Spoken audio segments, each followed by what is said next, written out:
Facile encore. On est le 26 avril 2021. Alors, je viens sur la trompette une seconde fois aujourd'hui et je viens proclamer le retour de notre Seigneur Jésus-Christ. Amen. Soyez encouragés. Amen. Et soyons persévérants. Amen. La pression se fait de plus en plus. Peu importe la situation. Amen. Il est important de rester concentré. Amen. Peu importe la situation dans laquelle on se trouve. Que ce soit dans le milieu séculier ou bien à la maison, peu importe, dans toute situation où il y a le stress, il est très important de rester concentré. Et quand on est concentré, on peut décider calmement et on va trouver la bonne solution. Amen. Donc il est très important de ne pas se laisser perturber ni distraire. Que le nom de notre Dieu soit béni. Alors aujourd'hui, je viens parler de seras-tu livré à l'Antéchrist? Amen. C'est une question peut-être dérangeante pour les enfants de Dieu. Parce qu'on ne devrait pas poser une telle question, n'est-ce pas? À nous, les enfants de Dieu, on ne devrait pas se poser cette question-là. Mais la réalité est que c'est très important qu'on se la pose pour savoir exactement où on se situe. On vit dans une époque très excitante, très palpitante, parce que nous sommes la génération qui allons voir de nos yeux ce qui a été dit depuis des siècles. Ce qui a été annoncé depuis des millénaires, nous sommes la génération qui allons voir l'accomplissement de ces choses-là. Mais où serons-nous trouvés à la fin? Où serons-nous trouvés? Parce que c'est sûr que si on pense juste à la fin de ce qui peut arriver, et si on y pense de façon technique, on peut avoir des frissons de froid, parce qu'on voit toutes les idées d'horreur qui nous sont montrées, surtout à la télévision et toutes choses de ce genre. Mais si on garde les yeux fixés sur notre Seigneur, si on garde l'esprit, nos pensées sur notre Seigneur, ça va tout simplement de soi que on sera tout simplement heureux parce que l'or est purifié par le feu. Amen. On ne peut pas parler de purification s'il n'y a pas de feu. Et le feu sont les épreuves de la vie. Donc, on devrait s'attendre à différentes épreuves. Peu importe la situation dans laquelle on est, on devrait s'attendre à des épreuves. Mais maintenant, tiendrons-nous devant ces épreuves-là? Parce que Jésus-Christ a dit, celui qui persévérera jusqu'à la fin, c'est celui-là qui sera sauvé. Amen.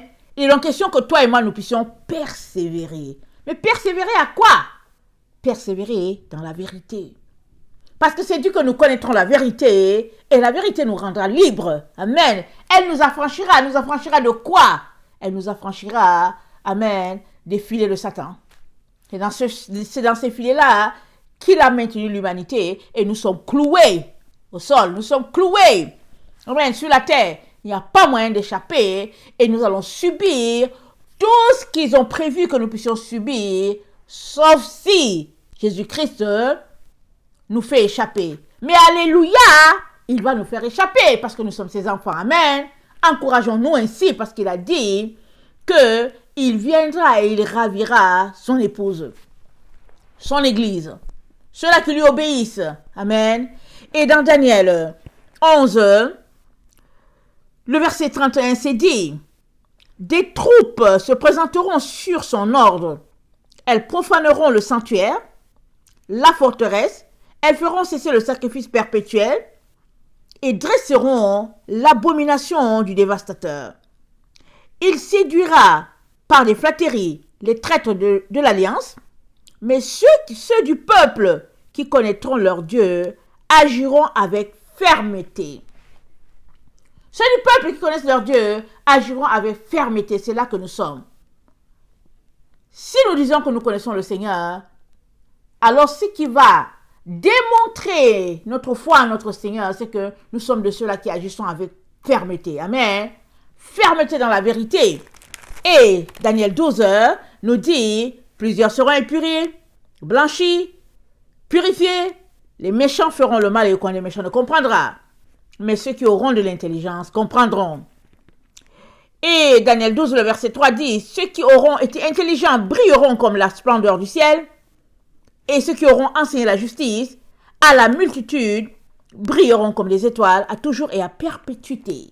Amen. On est dans ce temps-là, vraiment, des moments intenses, des moments de réflexion, amen, des moments de concentration, mais on ne doit pas se laisser perturber, amen.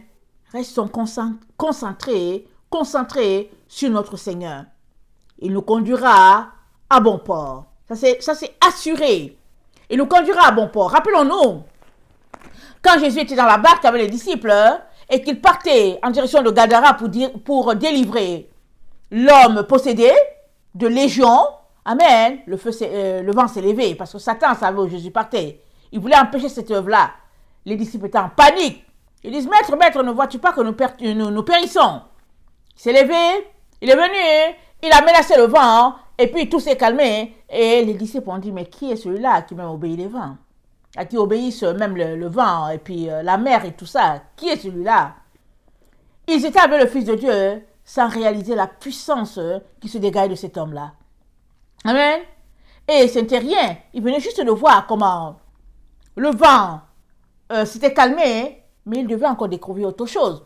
L'homme de Gadara, qui leur a dit que son nom c'était Légion, et comment, en quelques minutes, les démons ont fui.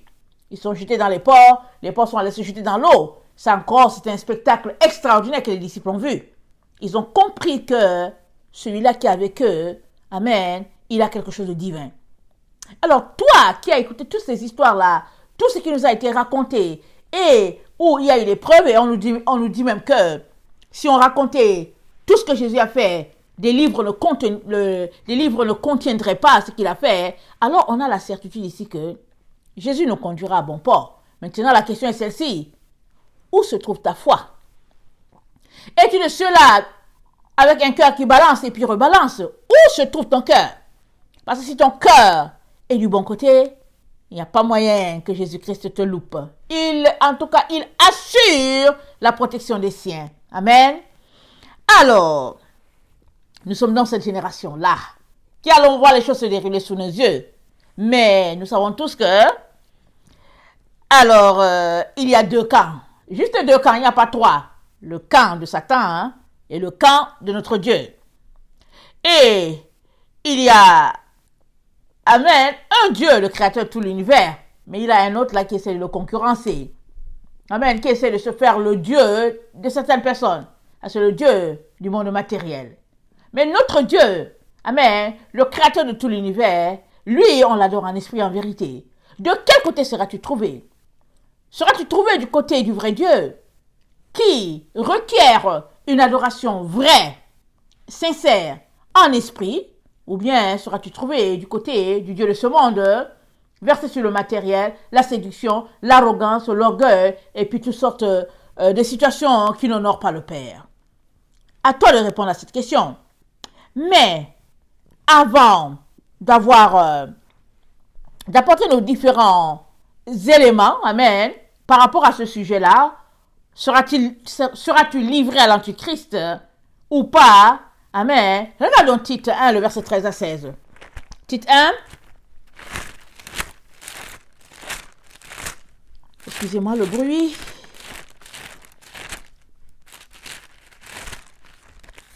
Je suis désolée.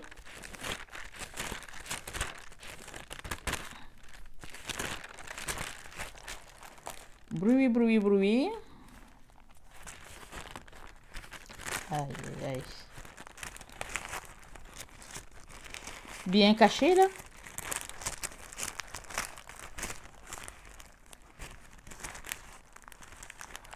Bon, je ne trouve pas Tite.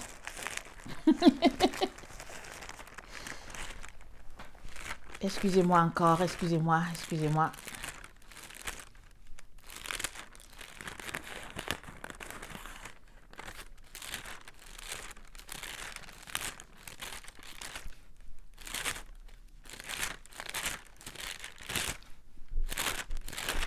Bon.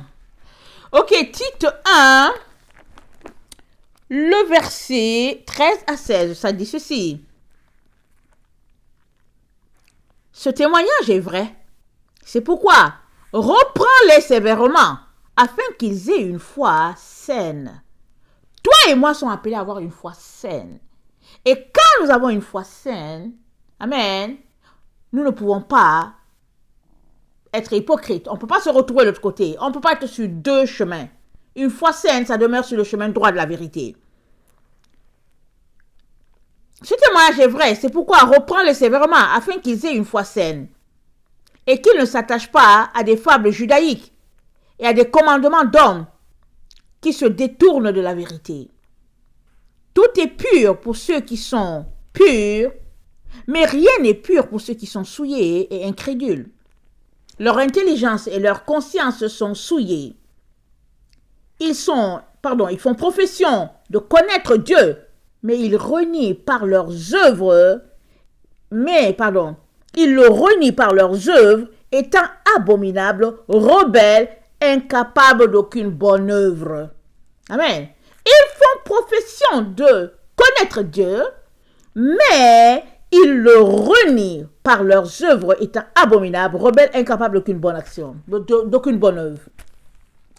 Alors, ce n'est pas parce qu'on se dit chrétien, c'est pas parce que notre bouche dit que nous suivons Dieu, mais nos œuvres et nos actions montrent si nous sommes avec Dieu ou pas.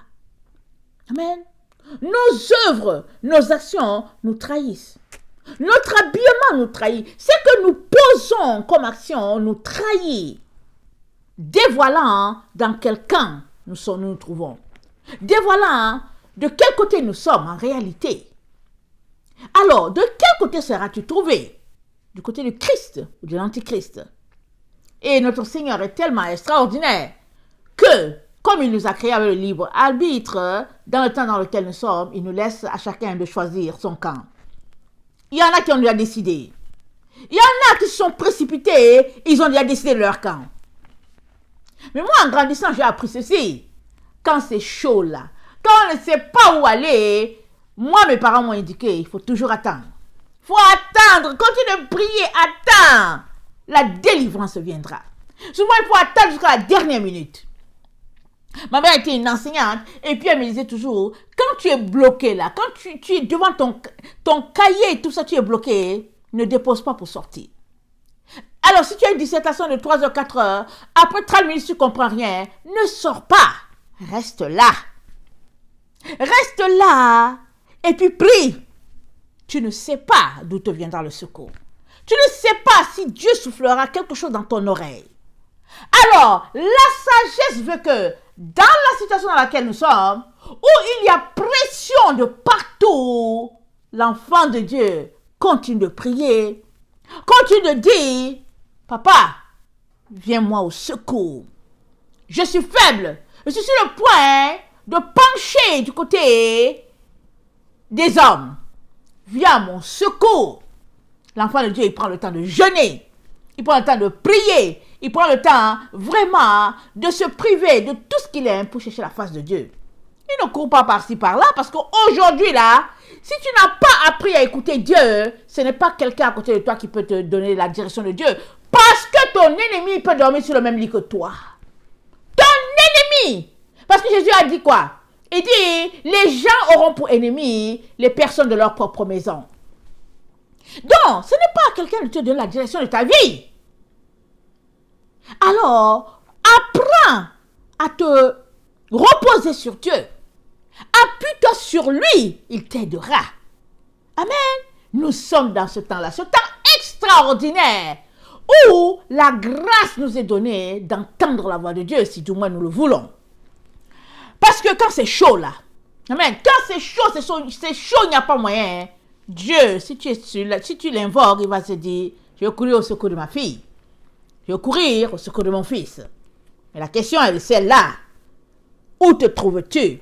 Jusqu'où crains-tu Dieu? Ou bien jusqu'où es-tu patient jusqu'à attendre le secours qui vient de l'Éternel?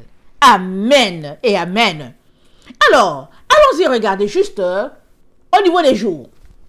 On s'est distingué les jours, on s'est regardé, on s'est dit, ah oui, il a neigé, et puis bon, voilà ce qui va arriver, et que bon, à telle date, voilà ce qui va se passer, on s'est distingué les jours, amen. Mais le Créateur de tout l'univers nous a déjà parlé d'un jour extraordinaire qu'il aime. Il a dit, alléluia, merci papa. Il a dit dans Ézéchiel 20, le verset 20, il a dit que, en tout cas, si vous m'aimez là, si tu m'aimes, il dit, voilà le signe entre toi et moi. Entre son papa et son enfant, voilà notre signe.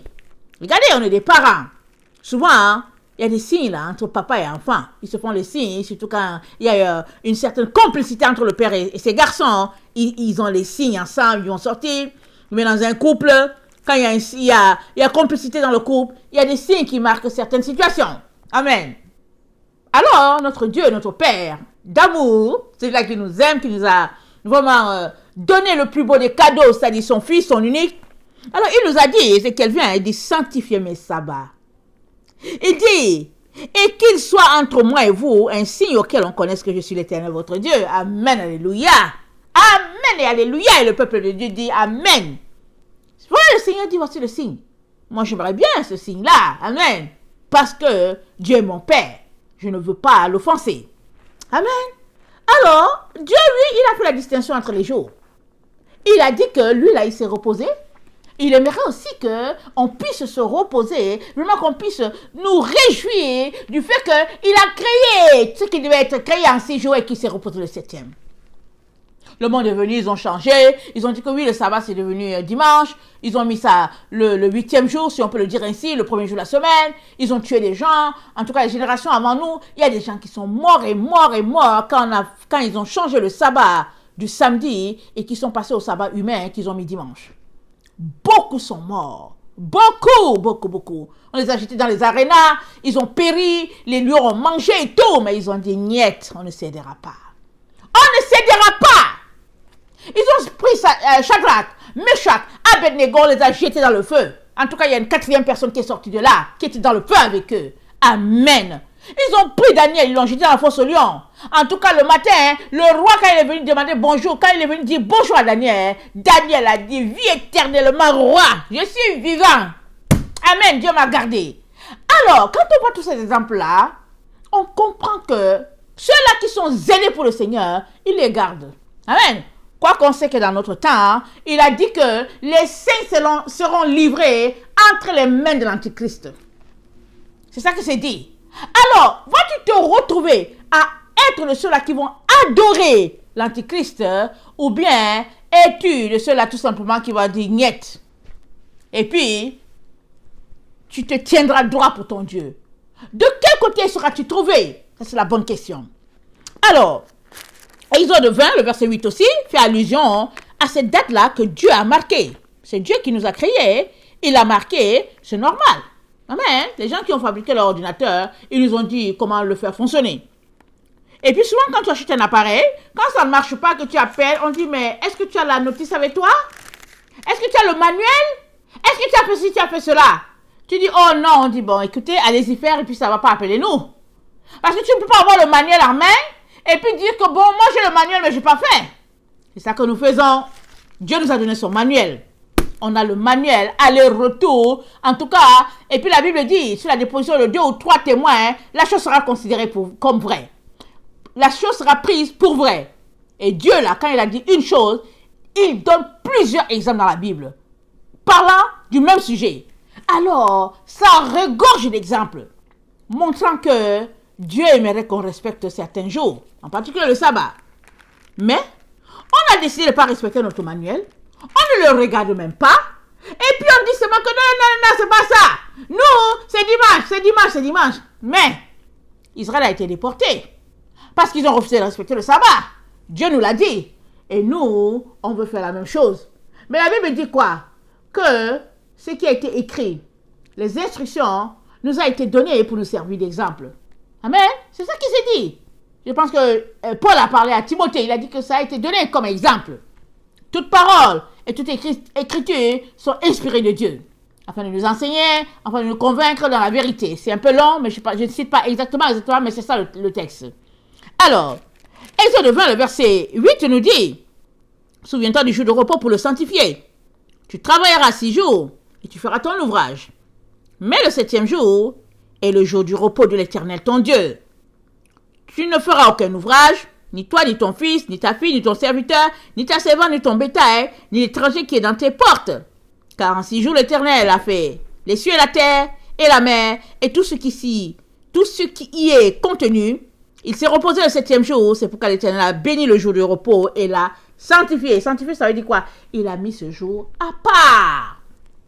Est-ce que Dieu a mis dimanche à part? Non, il a mis samedi à part, le jour du repos. Il l'a mis à part. Amen. C'est ton père. Il a dit que ce soit un signe entre toi et moi, ma fille. Que ce soit un signe entre toi et moi, mon fils.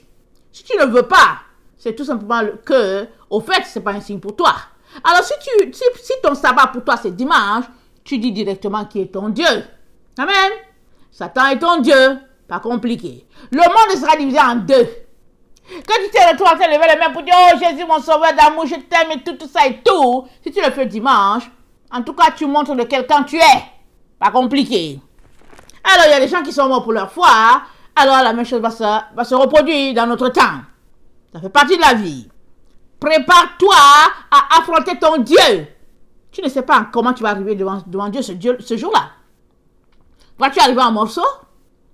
Vas-tu arriver tout entier? Tu ne sais pas. Tout ce que tu sais, c'est que tu dois te préparer à rencontrer ton Dieu. Seras-tu prêt ce jour-là? Il y a Étienne, le premier martyr, je pense. Je ne sais pas, oui, je pense que c'est le premier. Je ne sais pas si c'était Jacques, mais je pense que c'était Étienne. Il était jeune, il aimait le Seigneur Jésus, il a été saisi par la nouvelle doctrine, il était enflammé et tout. En tout cas, les gens ont décidé de le lapider. On lui a lancé les pierres et tout. Paul était là. Les gens mettaient les habits aux pieds de Paul. Paul a vu la mort d'Étienne. Paul était un meurtrier, il a tué les gens, hein, et il a vu la mort d'Étienne. Mais quand il a plu à Dieu de le sauver, Dieu l'a sauvé. Amen. Et Paul est venu nous annoncer la parole de Dieu. Et il nous encourage, amen, à marcher, à respecter ce Dieu-là. À craindre ce Dieu-là. Paul nous a encouragés. Parce qu'il a vu de ses yeux ce que le légalisme peut faire, où ça peut conduire. Mais le légalisme, c'est par rapport aux hommes, c'est pas par rapport à Dieu. Quand Dieu a établi quelque chose, c'est parce que c'est libérateur pour nous. Amen. Mais les hommes veulent toujours faire les choses de Dieu comme quelque chose de sans importance et ils veulent élever l'homme. Nous sommes dans cette génération-là. La génération où le 666 est élevé, mais notre Dieu est le 7. Amen. Et puis aussi, il nous dit de tout faire pour vivre 7, avec le chiffre 7, afin que nous puissions bénéficier du 8, qui est le millénium. Amen. Maintenant, la question est celle-ci. Es-tu prêt? Es-tu prêt à craindre ce Dieu-là au point de l'honorer? Peu importe le prix à payer. Ça, c'est la question. Alors, Exode. Attendez, je vais lire Ésaïe 66, le verset 23. Ésaïe 66, le verset 23, ça nous dit ceci. À chaque nouvelle lune et à chaque sabbat, toute chair viendra se prosterner devant moi, dit l'Éternel. À chaque nouvelle lune et à chaque sabbat, ça c'est quand? Dans le millénium. Amen. Ça va continuer, ça va se perpétuer. Amen. Mais il faut que tu commences déjà à le respecter ici. Pour que ça se perpétue pour toi. Mais si tu es récalcitrant, que tu ne veux pas obéir au commandement de Dieu, pourquoi veux-tu qu'il t'envoie de l'autre côté, dans le millénium? Pour que tu puisses respecter le sabbat. Tu n'as pas semé des grains pour ça. Tu t'es opposé. Tu as refusé de semer les grains pour le bon sabbat, pour le vrai sabbat. Donc, ce qui fait que ta plante ne pousse pas. Il n'y a pas un arbre qui sort de là. Tu n'as pas semé des grains pour le vrai sabbat. Au contraire, tu t'es rébellé. Le jour que Dieu dit de se reposer, tu dis, je vais travailler. Je connais les gens qui disent, je vais travailler, je vais me préparer, je fais ce que je veux. Le samedi, c'est moi qui décide. Je connais les gens qui disent cela. Mais qu'est-ce que tu es en train de dire? Tu es en train de dire que tu es Dieu. Et ça, tu es en train de dire que tu es Dieu, tu es en train de t'opposer au créateur de tout l'univers. Pas grave, tu auras ta sentence. Parce qu'on ne peut pas se moquer de Dieu. C'est qu'un homme aura sémé, il le moissonnera. Qu'est-ce que tu sèmes? Toi qui m'écoutes, que sèmes-tu? Tu moissonneras ce que tu sèmes. Alors j'espère pour toi que tu ne sèmes pas le mépris vis-à-vis de Dieu. Parce que tu le moissonneras. À coup sûr, tu moissonneras ta rébellion. C'est ça qui est dit.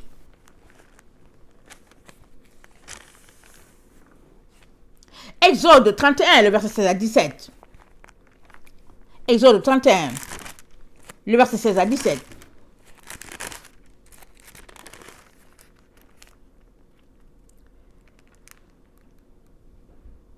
Les enfants d'Israël observeront le sabbat en le célébrant, eux et leurs descendants, comme une alliance perpétuelle. Ce sera entre moi et les enfants d'Israël un signe qui devra durer à perpétuité. Amen, Seigneur. Car en 6 jours, l'Éternel a fait les cieux et la terre, et le 7e jour, il a cessé de son œuvre, et il s'est reposé. Merci, Seigneur. Jérémie 17, 22 à 27. Jérémie 17, 22 à 27.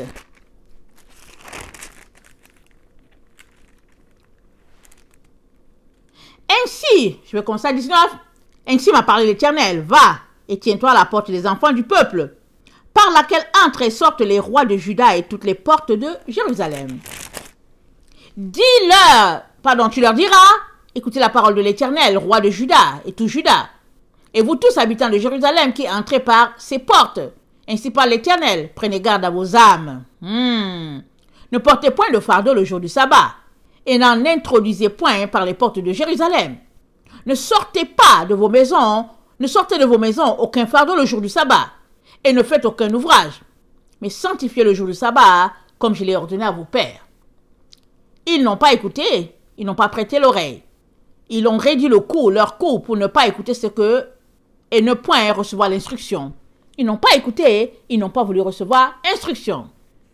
Si vous m'écoutez, dit l'Éternel, le verset 24, si vous n'introduisez point de fardeau par les portes de cette ville le jour du sabbat, si vous sanctifiez le jour du sabbat, et ne faites aucun ouvrage ce jour-là, alors entreront par les portes de cette ville les rois et les princes assis sur le trône de David.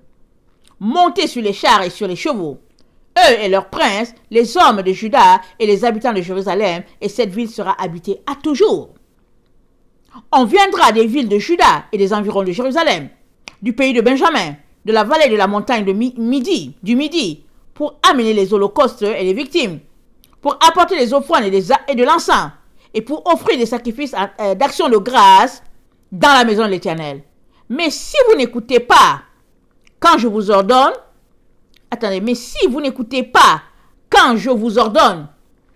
de sanctifier le jour du sabbat, de ne porter aucun fardeau, de ne point en introduire par les portes de Jérusalem le jour du sabbat, alors j'allumerai un feu aux portes de la ville, et il dévorera les palais de Jérusalem et ne s'éteindra point. J'allumerai un feu. C'est quoi? Un feu de destruction. Alors, le respect du sabbat n'est pas facultatif. Ce n'est pas un cours optionnel. Ou bien un cours au choix, comme on dit à l'université. C'est un cours obligatoire. Si on doit parler comme à l'université, c'est obligatoire. Mais pendant que tu es dedans, tu as la joie. Parce que le Seigneur te visite. Il te bénit. Il te rassasie. La Bible dit, comme c'est à son habitude, Jésus aimait enseigner le jour du sabbat.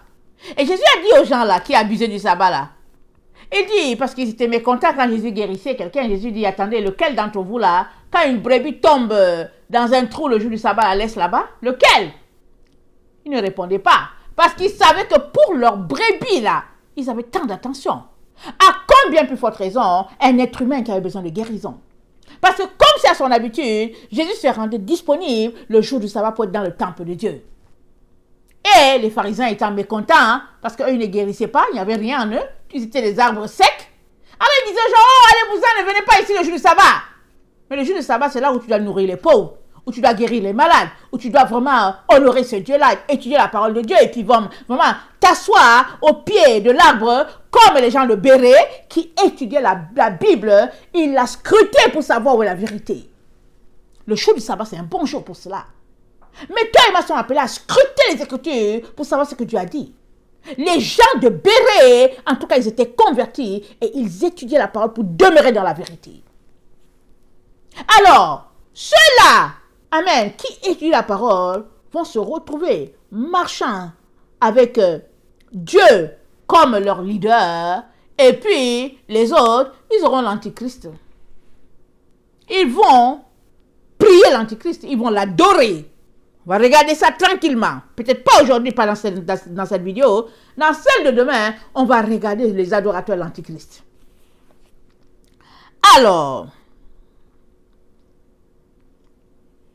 Israël donc, par son exemple, n'a pas respecté le sabbat. Dieu les a déportés. On connaît l'histoire. 70 ans à l'extérieur. Et puis finalement, Dieu a fait boire la coupe à tout le monde, toutes les nations.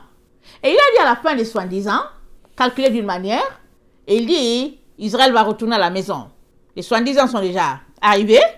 Même s'il y a certains qui disent que ça va arriver cette année ou bien tout ça, c'est déjà arrivé.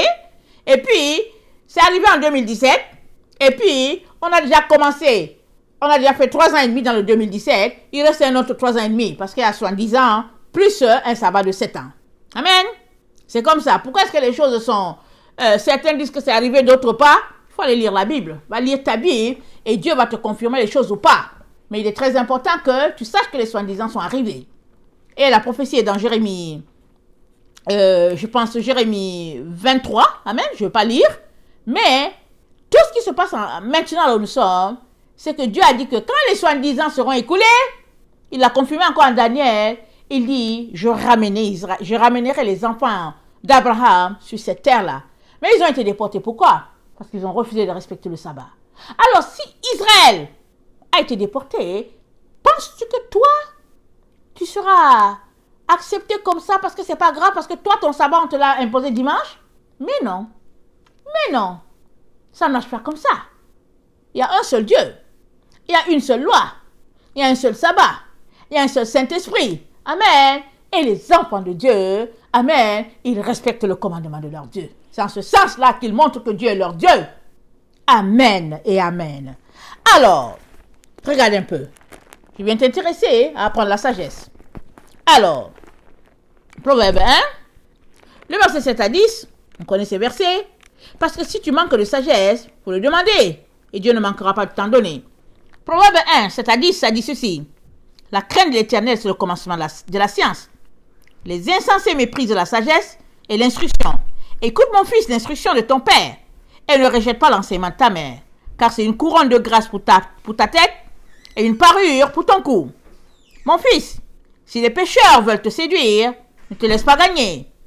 S'ils disent, viens avec nous, dressons des embûches, versons du sang, tenons des pièges à celui qui se repose en vain sur son innocence, engloutissons-les tout vifs, comme le séjour des morts, et tout entier comme ceux qui descendent dans la fosse. Nous trouverons toutes sortes de biens précieux, nous remplirons le butin, nos maisons, tu auras ta part avec nous. Et il n'y aura qu'une bourse pour nous tous, mon fils, ne te mets pas en chemin avec eux. Détourne ton pied de leur santé. Détourne ton pied. On est dans le temps où les gens disent, ah non, mais tu sais, c'est pas grave, hein. C'est pas grave, viens, c'est pas grave. C'est pas ça qui prouve que tu es enfant de Dieu ou pas. Oui, allons-y dans telle direction, faisons ceci. Non. Marche selon ce que l'Esprit de Dieu te dit. Amen. Concentre-toi à adorer ton Dieu. On ne va pas au ciel en groupe, hein. C'est Jésus qui nous rassemble et nous amène en groupe. On va au ciel seul. C'est chacun qui se concentre à la recherche de son Dieu. Amen. Il est important que tu connectes à ce Dieu-là. Que tu sois un enfant obéissant. Amen. Que tu enregistres la sagesse. Amen. Et que tu puisses marcher par la divinité. Amen. Il est très très important que tu fasses ce que Dieu te dit de faire. Très très important. Alors, Proverbe 2, le verset 2 à 15, ça dit ceci. Si tu rends ton oreille attentive à la sagesse, et si tu inclines ton cœur à l'intelligence,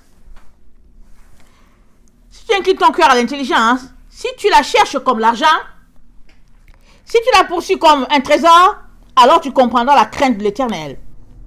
Et tu trouveras la connaissance de Dieu, car l'Éternel donne la sagesse, de sa bouche sortent la connaissance et l'intelligence.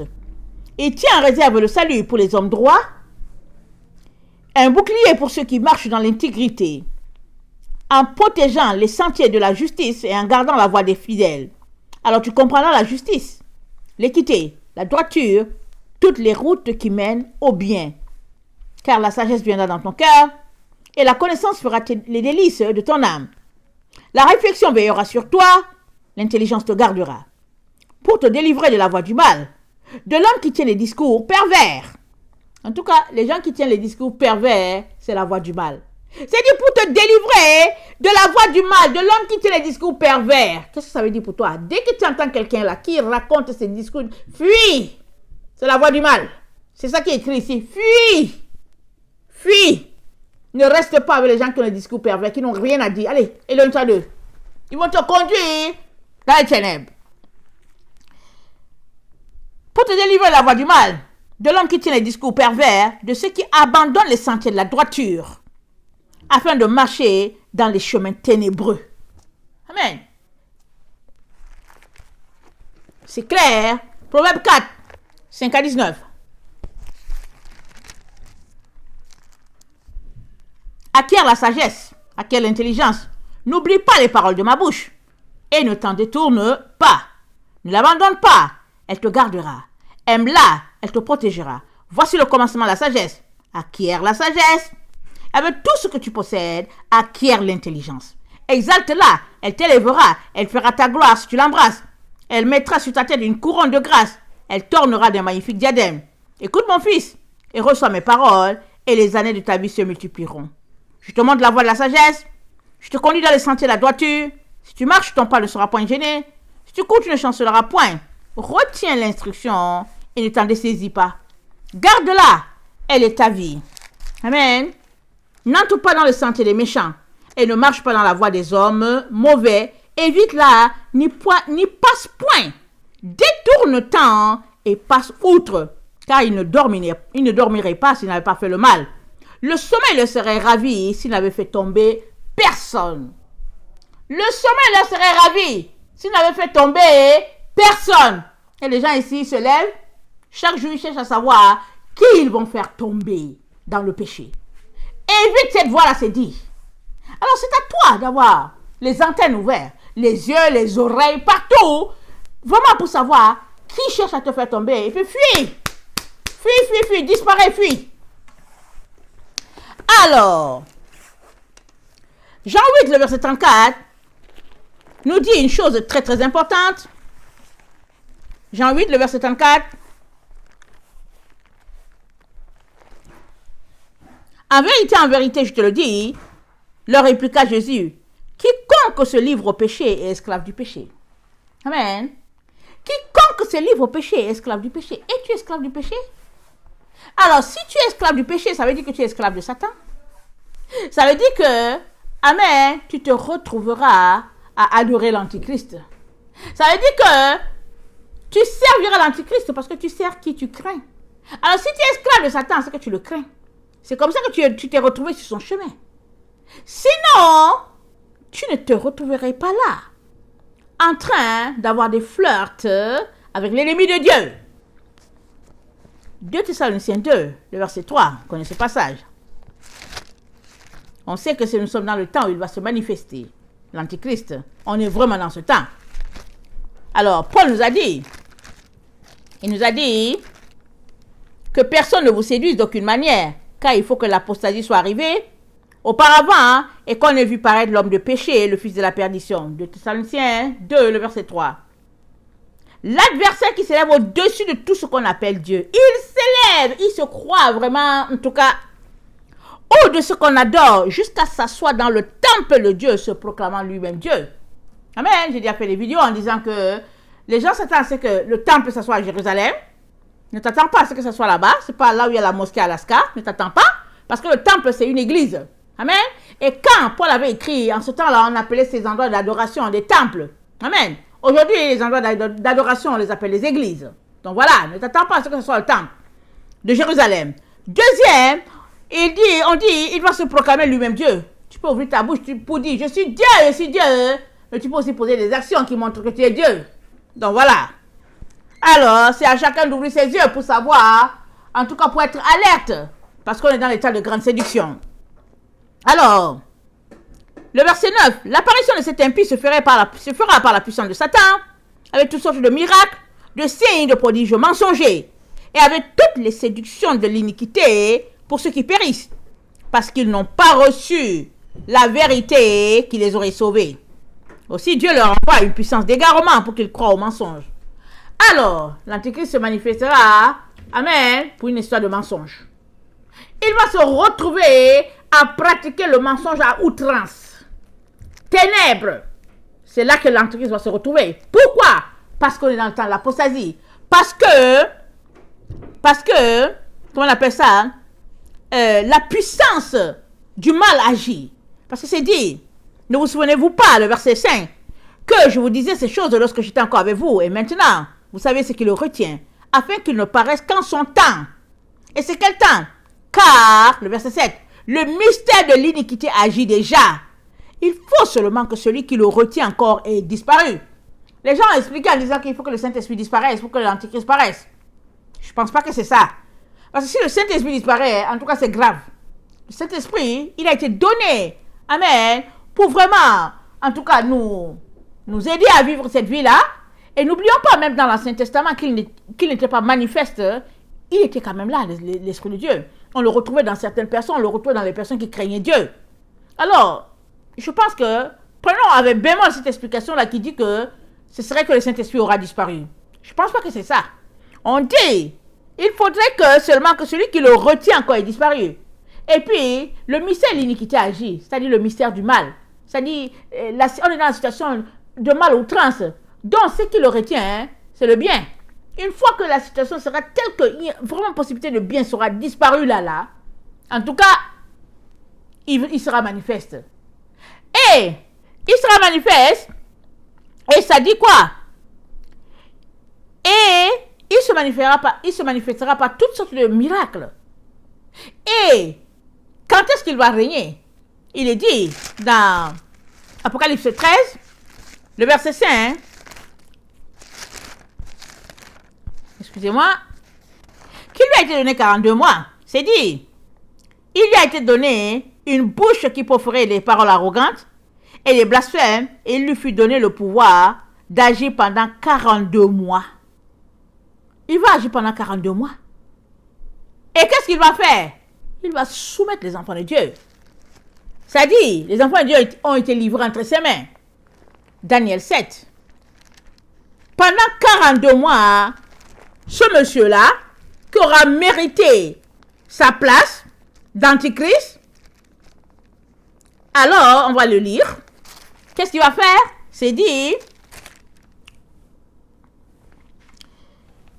Daniel 7, 23, il me parla ainsi, le quatrième animal, c'est un quatrième royaume qui existera sur la terre, différent de tous les royaumes, qui dévorera toute la terre, la foulera et la brisera. Les 10 cornes sont 10 rois qui s'élèveront de ce royaume. Un autre, l'Antichrist, la petite corne, s'élèvera après eux. Il sera différent des premiers. Il abaissera 3 rois. Il prononcera des paroles arrogantes. Il prononcera des paroles contre le Très-Haut. Il opprimera les saints du Très-Haut. Il espérera changer les temps et la loi, et les saints seront livrés entre ses mains pendant un temps, 2 temps et la moitié d'un temps. Amen. On est dans ce temps-là, je vais vous dire pourquoi. Alors, il lui a été donné 42 mois. Amen. Alors, nous savons que Apocalypse 17, on va le regarder rapidement. Apocalypse 17 nous situe les rois, et on sait que c'est les présidents américains. Ça nous dit, Apocalypse 17, le verset 9. C'est ici l'intelligence qui a de la sagesse. Les 7 têtes sont 7 montagnes sur lesquelles la femme est assise. Ce sont aussi 7 rois. 5 sont tombés. Un existe. Celui qui existe, on parle de trompe. L'autre n'est pas encore venu. Et quand il sera venu, il doit rester peu de temps. On sait que c'est Biden. Il est venu, amen. Il est là. Il doit rester peu de temps. On ne sait pas combien de temps, mais il doit rester peu de temps. Mais nous savons tous, ce n'est pas pour le diminuer, mais nous savons tous que pour diriger un pays comme les États-Unis, et puis diriger le monde, il faut être vraiment en parfaite santé là. Et nous savons tous que M. Biden montre un peu de signes de faiblesse. Mais vous pensez qui est en train de diriger avec M. Biden? Vous pensez que qui dirige avec M. Biden? Essayez de réfléchir. Amen. Donc, le 7e roi est venu, il va rester peu de temps, hein, mais le 8e arrive. Le 8e, c'est l'Antichrist. C'est l'Antichrist. Mais nous attendons pas forcément à ce que ce soit un président américain. Le 8e arrive, il est l'Antichrist. Parce que j'avais fait un enseignement, et puis puisque je savais, le Seigneur m'avait montré des rêves et tout, et je disais toujours que le président Obama va revenir. Amen.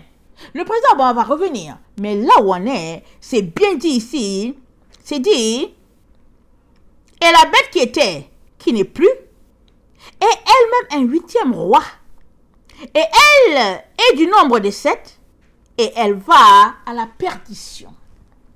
Le 8e, c'est un 8e roi qui va à la perdition. Et si on regarde, si on retourne à Apocalypse 13, c'est dit, puis je vis monter de la mer une bête qui avait 10 cornes et 7 têtes. Sur ces cornes, 10 diadèmes, ça c'est des rois. Sur ses têtes, les noms de blasphème, 7 personnes. La bête que je vis était semblable à un léopard. Les pieds étaient comme ceux d'un ours. Sa gueule comme une gueule de lion. Le dragon lui donna sa puissance et son trône et une grande autorité. Je vis l'une de ses têtes comme blessée à mort. La tête, les 7 têtes, là il y a le blasphème. Il y a une tête là-bas qui a été blessée à mort. Alors, mais sa blessure mortelle fut guérie. Et toute la terre était dans l'admiration derrière la bête. Ils adorèrent le dragon, c'est-à-dire le diable, parce qu'il avait donné autorité à la bête. Et ils adorèrent la bête, c'est-à-dire la petite corne, en disant qui est semblable à la bête et qui peut combattre contre elle. Pourquoi? Parce que pour arriver à cet endroit-là, elle a gagné un combat. Apocalypse 11, verset 7. C'est pourquoi ils disent, mais qui peut combattre contre elle? Parce qu'il a livré bataille. Il a livré bataille et il a gagné le combat. Apocalypse 11, le verset 7. Alors ils disent que, mais qui peut lutter contre cette bête-là? Qui? Alors on le pompe, on le galvanise et tout ça et tout. Mais il vient là, il va combattre les saints. Une fois qu'il va réussir, parce que Dieu l'a écrit comme ça, qu'après 1260 jours, les 2 témoins à la fin vont mourir. Mais une fois qu'il va réussir à les éliminer, comme il va penser que c'est par sa force, amen, alors donc voilà, ce sera la paix sur la terre, les fanfares et tout et tout. Après cela, il va aller après les enfants de Dieu. Il va les soumettre.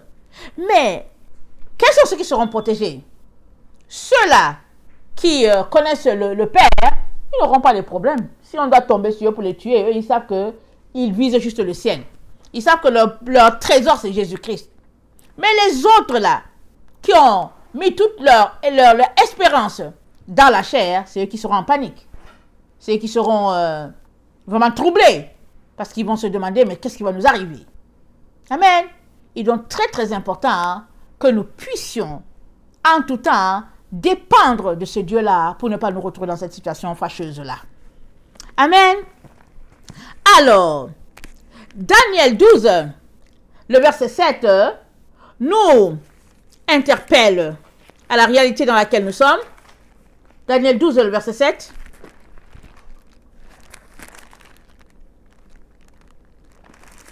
Daniel 12, verset 7, ça dit: et j'entendis l'homme vêtu de lin qui se tenait au-dessus des eaux du fleuve. Il leva vers les cieux sa main droite et sa main gauche, et il jura par celui qui vit éternellement que ce sera dans un temps, des temps et la moitié d'un temps, et que toutes ces choses finiront quand la force du peuple saint sera entièrement brisée. Mais dans les temps où les choses devraient se manifester. Amen, on est dans ces temps-là, vraiment. Et Ézéchiel 14, amen, on va terminer avec ça. Ézéchiel 14, le verset 4 à 8, ça dit ceci: c'est pourquoi parle-leur et dis-leur, ainsi parle le Seigneur l'Éternel, tout homme de la maison d'Israël qui porte ses idoles dans son cœur et qui attache les regards sur ceux qu'il a fait tomber dans son iniquité, s'il vient s'adresser au prophète, moi l'Éternel, je lui répondrai malgré la multitude de ses idoles. En tout cas, Dieu dit que si tu vas là-bas, tu vas le trouver. Alors, qu'est-ce qu'il nous dit? Afin de saisir dans leur propre cœur ceux de la maison d'Israël qui se sont éloignés de moi avec toutes leurs idoles. C'est pourquoi, dis à la maison d'Israël, ainsi parle le Seigneur l'Éternel, revenez et détournez-vous de vos idoles. Détournez les regards de toutes vos abominations. Car tout homme de la maison d'Israël ou des étrangers séjournant en Israël qui s'est éloigné de moi, qui porte ses idoles dans son cœur et qui s'attache, ou bien qui attache les regards à ceux qui l'a fait tomber dans son iniquité, s'il vient s'adresser au prophète pour me consulter par lui, moi l'Éternel, je lui répondrai par moi. Je tournerai ma face contre cet homme, je ferai de lui un signe et un sujet de sarcasme, et je l'exterminerai du milieu de mon peuple, et vous saurez que je suis l'Éternel. Amen. Donc, on voit bien que, amen, porter l'idole dans son cœur, c'est vraiment c'est une situation d'abomination à notre Dieu. On est dans les temps où on doit vraiment se sanctifier et se purifier. C'est important de s'examiner. Que chacun s'examine pour savoir, Seigneur, est-ce que je suis dans tes grâces? Seigneur, y a-t-il quelque chose qui met une distance entre toi et moi? Seigneur, viens à mon secours. Seigneur, aide-moi. Le Père sera content. Nous sommes dans les temps de purification. Un temps de questionnement. La situation, elle est telle que on est appelé à s'arrêter pour dire, mais qu'est-ce qui va nous arriver? Où s'en va le monde? Et si le monde va dans telle direction, quelle décision prendrai-je? Si ça va plutôt dans l'autre direction, qu'est-ce que je prendrai comme décision?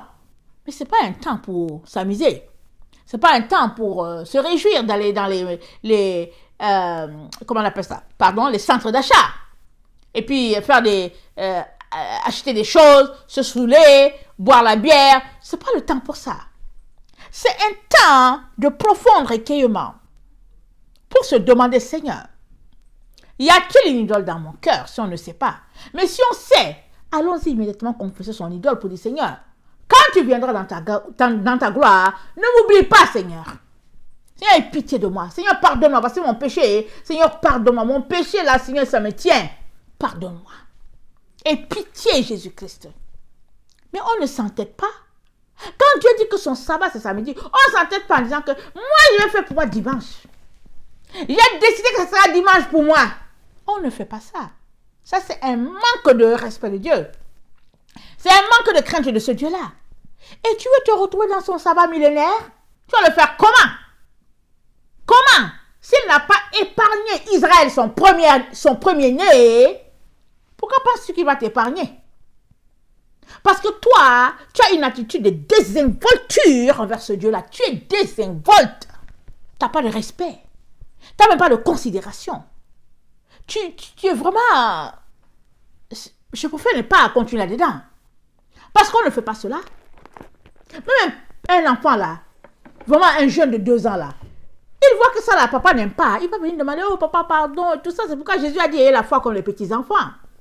Mais nous les adultes, on s'entête sur un chemin. On se dit que non, c'est ça qu'on va faire. Mais c'est pour cela que votre Dieu, ça sera Satan. Tant que vous entêtez sur la voie qui n'est pas celle de Dieu, votre Dieu sera Satan. Il va vous gérer.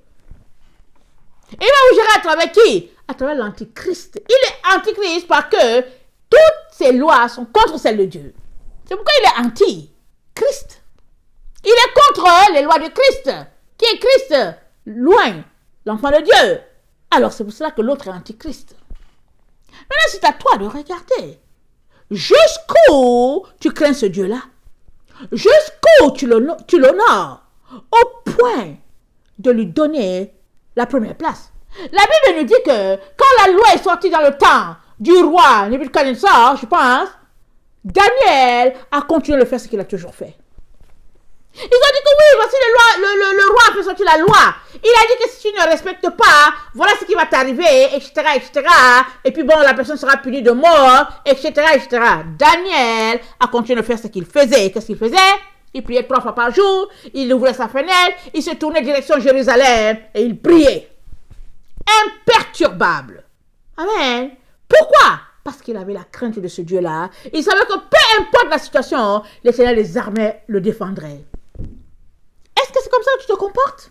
Parce que dans les temps dans lesquels nous sommes, nous avons besoin que quelqu'un soit là pour nous protéger. C'est dit. Je vais terminer avec Apocalypse 12. Je pense que c'est les 2 premiers versets. Apocalypse 12 nous dit ceci. Il dit, c'est le verset 7. Il eut guerre dans le ciel. Michel et ses anges combattirent contre le dragon, et le dragon et ses anges combattirent. Mais ils ne furent pas les plus forts, et leur place ne fut plus trouvée dans le ciel. Daniel 12, hein? Amen. Daniel 12 parle encore de Michaël. Je vais lire juste la partie qui parle de Michaël. Excusez-moi. Daniel 12, c'est dit, le verset 1, c'est ce verset que je cherchais, et puis je suis allé dans l'Apocalypse. C'est dit, En ce temps-là, se lèvera Michael, le grand chef, le défenseur des enfants de ton peuple. Et ce sera une époque de détresse telle qu'il n'y a point eu de semblable depuis que les nations existent jusqu'à cette époque. En ce temps-là, ceux de ton peuple qui seront trouvés inscrits dans le livre seront sauvés. Nous sommes dans ce temps-là. Michael va se lever pour défendre les enfants d'Abraham. Que ce soit les enfants spirituels, que ce soit les enfants biologiques, Michael va se lever pour défendre les vrais enfants de Dieu.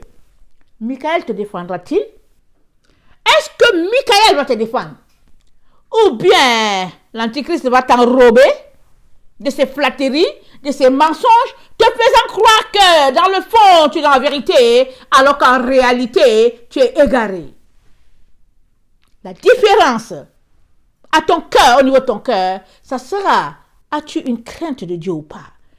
Évidemment, si tu n'as pas appris à craindre Dieu, si tu es de ces chrétiens-là qui pensent que Dieu est ton petit copain, qui fait ce que tu veux, alors tu te retrouveras à être dirigé par l'Antichrist. Il va te gérer, parce que c'est dit qu'il va gérer le monde. Alors, que notre Dieu nous pardonne pour nos fautes, pour notre désinvolture, pour notre manque de respect, et qu'il nous aide vraiment à descendre, amen, de nos chevaux, à descendre de notre connaissance, notre compréhension bien de l'image que nous avons de nous, que notre Dieu nous aide à descendre, amen, à être à terre. À terre! On dit, Seigneur, aie pitié de moi. Seigneur, je mérite seulement que tu marches sur moi, Seigneur. Aie pitié, Jésus, aie pitié. Et c'est comme ça que nous devons nous comporter. Amen. Parce que Dieu n'est pas notre petit copain, hein? Pas notre petit ami. Hein? C'est le créateur de tout l'univers. Il t'a créé. Il suffit juste d'un souffle et puis c'est fini, tu disparais. Alors, avant de penser que tu es quelqu'un, arrête-toi et réfléchis. Et va t'humilier devant lui avec pleurs, avec larmes, dans le jeûne, la prière, la supplication. Parce que la Bible dit, Dieu ne dédaigne pas un cœur brisé et contrit. Amen. Que le Seigneur bénisse sa parole. Te feras-tu diriger par l'Antichrist? Ou bien seras-tu de ceux-là, vaillants soldats, vaillants enfants de Dieu qui se tiendront, qui vont dire, niet, tu dois me couper la tête, vous la couperez, c'est tout. Je ne fléchirai pas les genoux devant Baal. Je ne fléchirai pas les genoux devant un homme. Je fléchis les genoux juste devant mon Dieu, le créateur de tout l'univers. De quel côté de quel côté te retrouveras-tu? Toi seul peux répondre à cette question. Amen, que le Seigneur bénisse sa parole. Je vous aime beaucoup et Dieu davantage. Maranatha, Jésus revient. Amen et amen.